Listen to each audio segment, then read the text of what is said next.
once again. I am John Lonardo III, here with our 11th devotional on the Sermon on the Mount, the greatest sermon ever given, the one that is found in Matthew's Gospel, chapters 5 through 7. Past couple weeks we've been going through this sermon, and we're going to get right back into it this Monday morning. Let's dive right in. Today we are in chapter 5, verses 38 through 40. And the theme today is non-resistance. Ye have heard that it hath been said, an eye for an eye, and a tooth for a tooth. But I say unto you, that ye resist not evil, but whosoever shall smite thee on thy right cheek, turn to him the other also. And if any man will sue thee at law, and take away thy coat, let him have thy cloak also. The philosophy of turning away from an eye for an eye punishment and turning towards turn the other cheek style of forgiveness and non-resistance has been used by many great men to get great change in their societies that they were in. Some of these men were Christians, some weren't, but they still used this philosophy because it's true, because it works. It is the truth. We find it in the Bible, so we know it is true. But there are still occasions and purposes for an eye punishment. Crime cannot go unpunished. If someone breaks the law, there should be a fine or jail time. If not, we would live in an anarchical, chaotic, dangerous society. So there is a purpose for some form of punishment for crime, whether it be an eye for an eye or different variations. But we as Christians are called to be like Christ. And what did Christ do to those who did wrong against him? Well, every time we sin, which sinning is rebelling against God, every time we do that, it's just like we are piercing a nail into his hands and into his feet. And even though Jesus suffered that much pain, he still stayed on that cross until all was paid so that we may be able to go to heaven. So sometimes, even if people are sinning against us, no matter what that sin is, be it small, be it big, we need to be like Christ and go through that difficulty or pain or inconvenience with the goal of them seeking forgiveness. We need to show them the way to forgiveness and reconciliation. Show them the way to God.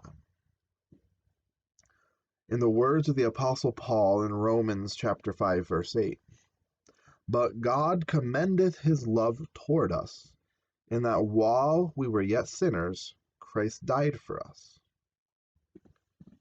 Now, this style of living is very easy to say. It's very easy to say, turn the other cheek, or don't seek revenge, or don't resist those who oppose you, or get others to seek forgiveness. One thing to say that, it's much, much more difficult to actually live your life that way. Not all offenses are going to be physical offenses. Some of them are as small seeming or a simple seeing as how someone talks to you or what they say behind your back. Gossip can tear apart a relationship just as bad as fists can. Holding anger or wishing ill towards another is just as bad as murdering them in the eyes of God. You can look at Matthew chapter 5, verses 21 through 26 to see that. Go back and rewatch those devotionals if you would like. Those are the days 6 and 7 devotionals, which we spoke on last week. If you're anything like me, there are times where this is not easy to do. It's not easy for us to just turn the other cheek or not partake in things like gossip and talking about others. There are times where it'll begin to creep into your life. If it just all of a sudden came out in full swing, it would be very easy to stay away from. But that's not how it usually works. It starts small. Let's look at the book of Genesis. Lot, he did not move right in to the wicked cities of Sodom and Gomorrah. He didn't just move right in. The Bible says he pitched his tent toward them. He was looking in their direction, and he inched closer and closer and closer until he became a leader in those wicked places. But we see that he was able to escape and reach safety because he received mercy from God. But because of how far he got toward the wickedness of Sodom and Gomorrah, he received the mercy, but it came with a price. He lost his influence amongst his family, and his own wife looked back when they were told not to look back, and she was turned to a pillar of salt. So because Lot pitched his tent in that direction and was looking towards the temptation and got closer and closer, he lost his wife. If you are just looking in the direction of temptation, and today in particular of how you treat others, especially those who might do ill against you, if you're just looking in the direction of getting revenge, or maybe it's just simply seeking out justice in your eyes, justice that isn't yours to get, instead of offering forgiveness in an olive branch. If you're just looking in that direction, you're going to get closer and closer to destruction.